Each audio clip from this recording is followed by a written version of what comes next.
Well, hello guys, how are you doing?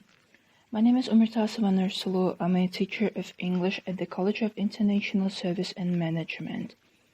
And today's master class is dedicated to the ways of improving your English speaking skills. Speaking is often the hardest of the four language skills. It's one thing listening and understanding, or even reading and writing. But it's another talking to a native speaker and not getting all flustered and experiencing brain shutdown. But with the right tricks and constant diligence, we can get over the learning curve with ease. Record yourself. When you're by yourself, you have no reason to be nervous. You can let your brain flow freely, so record yourself now. Your English is going to be at its best. Find a book on a tape or a clip online that you can mimic. Does your English sound the same? Or record yourself reading from a book. You'll be able to actually hear yourself, which we surprisingly have trouble with in real time, and be able to pinpoint the mistakes in your English and where you slow down and have trouble. Then re-record it and see how you've improved. Next tip is read aloud. If your hands are full or you don't have any recording device, simply read aloud. Ideally, every day for at least 15 or 20 minutes. You'll get used to speaking for longer periods of time, and forming long sentences won't faze you, and you'll run into words you can add to your vocabulary. It's best to choose books with lots of dialogue. The language is generally more real and a bit simpler. After all, dialogue is conversation. Being able to read poetry is great, but conversations are a much more practical skill, you know. Listen to MP3s, podcasts, and the news. We live in such digital age, even if you think you don't have any native speakers at your disposal, you actually do. Scientific American, CBC, BBC, and Australia's ABC Radio are great MP3s to get started with. But there is also a million podcasts out there and lots of news stations too. And the best part is that these people generally speak clearly and have pretty generic accents. And other ones, you'll have interesting things to talk about in English. You will be up on all the news, even if you're just repeating what you've heard. Not like anyone will know. You're improving your English by expanding your knowledge. Two birds with one stone, really. Listen to music too.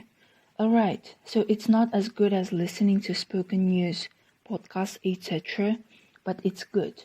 If you can concentrate on one song a day or so, even better. Just make sure you actively try to understand it. Search for the lyrics and sing along as I do.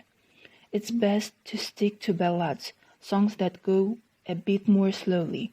Pick one a day until you have it mostly memorized and understand what the words actually mean. It's a great way to learn idioms and slang too. Watch TV and movies. An integral part of speaking is hearing and listening. Because of this, the easiest way to involve yourself in a conversation without actually having one is to watch English TV or movies. If you absolutely have to, turn the subtitles on, but try to resist. Movies are great because you watch them over and over. The more you watch them, the more things you will pick up. TV is good though too, because you develop relationships with the characters, and you grow accustomed to how they talk and quirks of their speech. The next tip is narrate your world. As you go about your day-to-day, talk to yourself.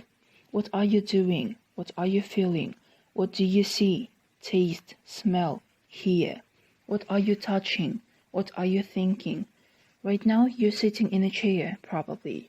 Maybe you're listening to music or have the TV on in the background. The possibilities are limitless. Think the future and the past too. What are you going to do next? What did you just do? You gotta get to thinking in English consistently to truly get better. The more you think in English, the faster it will come out. The next tip is mimic the rhythm. Every language has a musicality about it.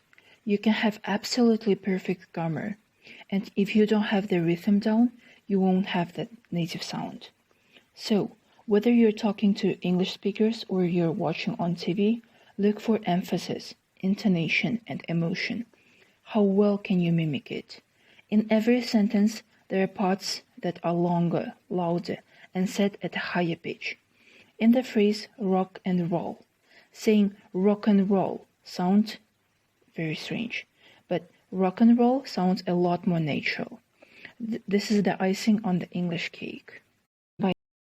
By the way, do not overthink it. If you do get in the presence of an English speaker, it's so easy to just have your mind freeze up, your body freeze up, and have every single word of English you know escape you. You end up stuttering if you can't get anything out at all, and leave feeling terrible, never wanting to speak English again. Rest assured, it's not just you. This happens to all of us, all. The only way to avoid it is just to realize that it's not that big deal, it will end shortly, and no one's going to judge you. English is becoming so prominent all over the world that even native speakers are used to hearing all different levels. You won't say anything that they haven't heard before. The last and the most important tip is be patient. Above all else, you need to be patient. Learning a language is a process that can take years. If you get frustrated with yourself, you risk quitting. That will face the worst results of all. So don't be so hard on yourself. It will come, you gotta trust. The easiest way not to get confused with all of this is to have a good way to check your progress. That means keeping the same notebook, filling it up, rewatching those shows that you have mastered now, and once in a while revisiting things that used to be difficult. The reminder of how awesome you're getting will be quite the boost.